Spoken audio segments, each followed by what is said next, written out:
Selamat datang di Andri Octavian Channel dan ini kita udah sampai di Balai Budaya Banjarnegara guys.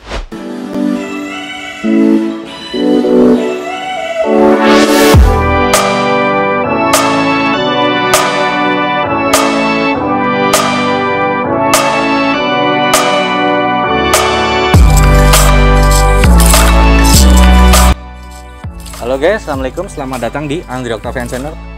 Dan di konten ngosan atau ngobrol santai kali ini aku lagi di Banjarnegara guys.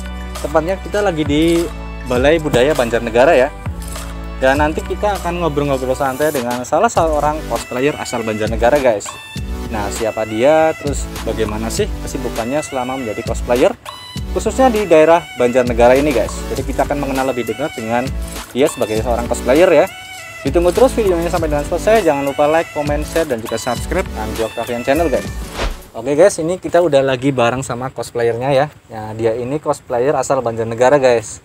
Jadi nanti sebelum kita mulai ngobrol ya, mulai dari hobinya atau kegiatannya seputar cosplay ya, kita kenalan dulu guys. Nah, ini dengan Mbak siapa nih? Silakan nih kenalan dulu nih. Oh iya, perkenalkan ya, namaku Alinda. Aku cosplayer asal Banjarnegara. Nah, ini kalau boleh diceritain nih, sekarang Ael lagi cosplay apa nih? Karakternya siapa nih? Oh iya, hari ini aku pakai kostum Ningguang dari Genshin Impact.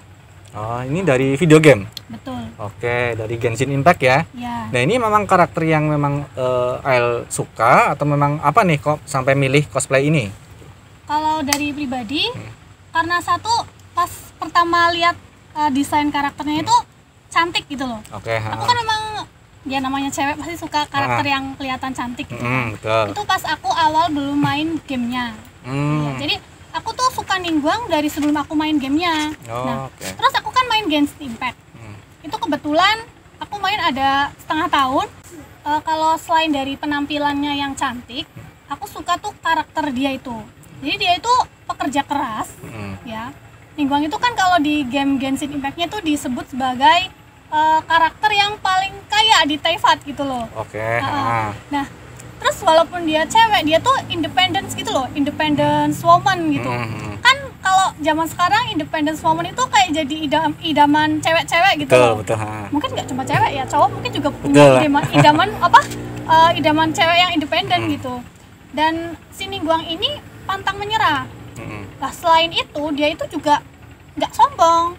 Dia itu kalau bisa dibilang murah senyum gitu. Dan karena bisnis dia perdagangan, jadi dia tuh apa aja diambil, Dan aku paling suka prinsip dia tuh, walaupun dia udah punya banyak murah, kalau dia bisa nambah lebih banyak, kenapa enggak gitu loh. Ya sama kayak maaf ya, prinsip hidup aku sendiri gitu loh.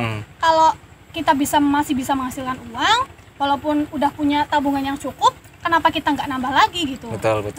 Terus dia itu juga anggun, orangnya kan anggun. Apa ya? Dia itu mommyable itu maksudnya gimana sih? Kan kalau karakter anime itu kan kadang ada yang loli, ada yang teen gitu.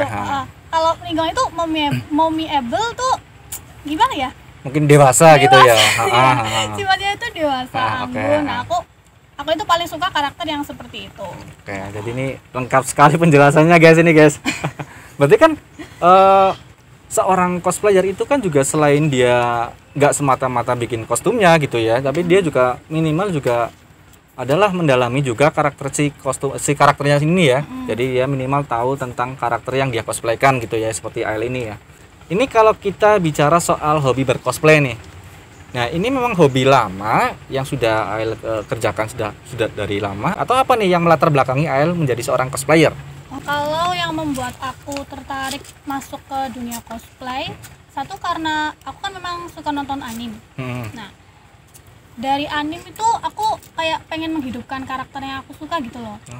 Tadinya kan kayak sering lihat postingan di page gitu, page cosplayer dulu banyaknya kan cosplayer masih dari Cina, dari luar gitu ya, Jepang, Korea gitu. Nah, aku waktu masih sekolah tuh kan belum bisa cosplay sendiri karena harga kostum, harga wig kan pas itu masih mahal ya.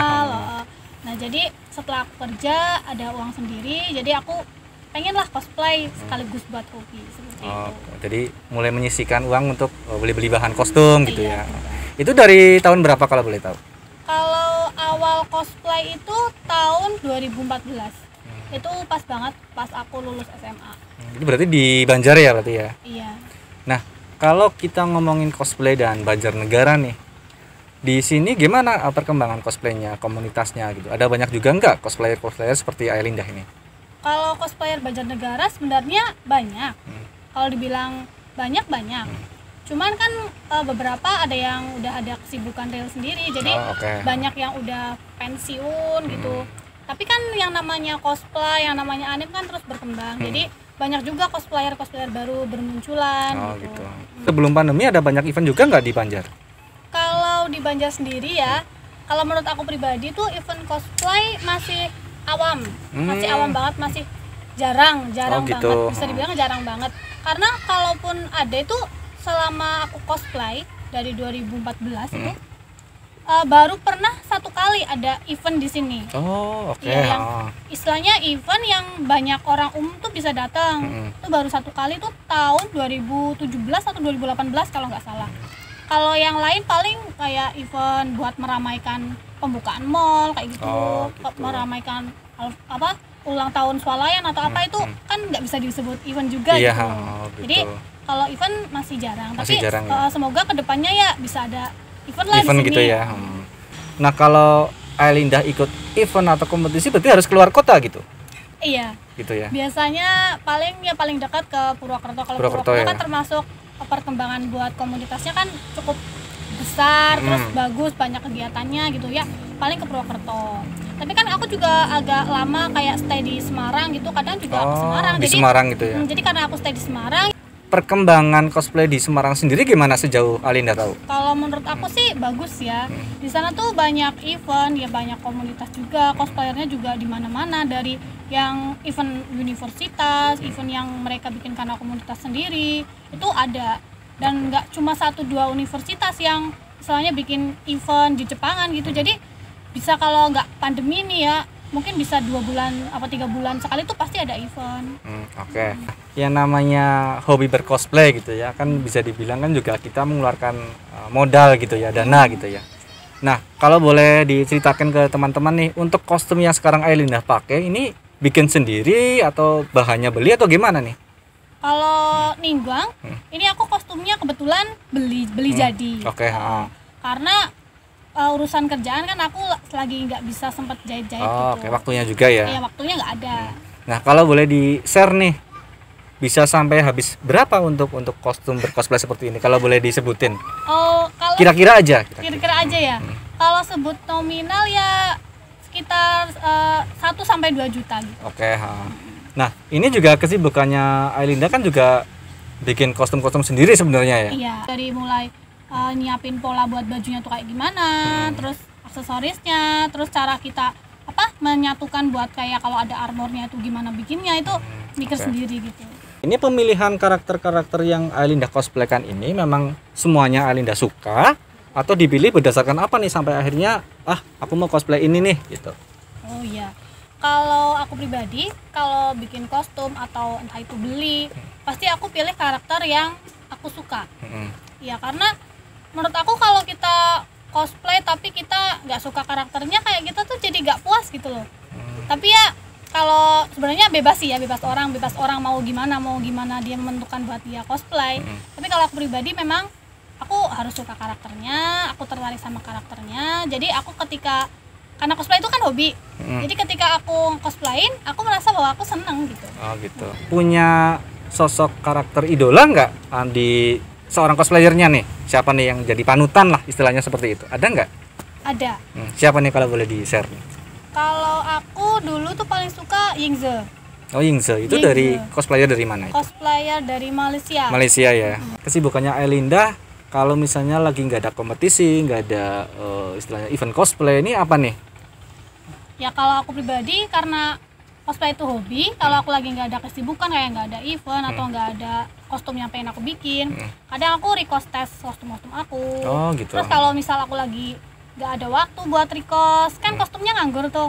Nah, aku juga kebetulan ada buka rental cosplay. Oh gitu. Ya, jadi mungkin buat teman-teman yang pengen cosplay ya, mungkin ada yang mungkin sekedar pengen nyoba karakternya, atau mungkin pengen cosplay dengan cepat, karena kan kita bikin kostum POW kan lama gitu. Siapa Ya tuh pengen yang cepat, bisa ke jasa rental cosplay. Oh, berarti Aylinda juga punya jasa penyewaan kostum cosplay gitu ya? Iya, betul. Di mana nih, kita bisa lihat di mana nih? Kalau di aku, kalau mau rental bisa langsung chat aku, bisa DM IG ataupun langsung ke FB aku. Oke, nanti ada di deskripsi ya. Iya. Jadi buat teman-teman yang mungkin mau nyoba bercosplay gitu ya, silakan aja langsung kontak Aylinda gitu ya. Iya. Nah, ini kostumnya cewek-cewek semua atau ada yang cowok atau apa nih kostum-kostumnya nih? Kalau aku kebetulan ya kostum cewek itu paling banyak. Karakter Tapi cewek ya? Kostum cowok ya ada beberapa. Ada juga ya. Ya, Nanti beberapa, cuma size-nya ya size cewek. cewek gitu ya. Jadi nanti silakan kontak aja lah, tanya-tanya gitu ya. Kostum apa aja yang bisa kalian sewa, guys. Informasi aja, siapa tahu menginspirasi teman-teman yang mungkin cewek terutama, yang mungkin juga sebenarnya mungkin menyukai cosplay tapi mungkin belum berani gitu ya ikut ke dalam hobi yang satu ini, guys. Jadi nggak apa-apa. Ini ada ini nggak tips-tipsnya nggak nih untuk cosplayer pemula nih dari Aylinda? Kalau dari saranku sendiri ya, kalau cosplay itu pertama kita harus pede. Karena namanya cosplay itu kan kita pasti dilihat banyak orang. Betul. Entah itu mau di event kayak atau non event, itu harus punya rasa percaya diri. Itu satu.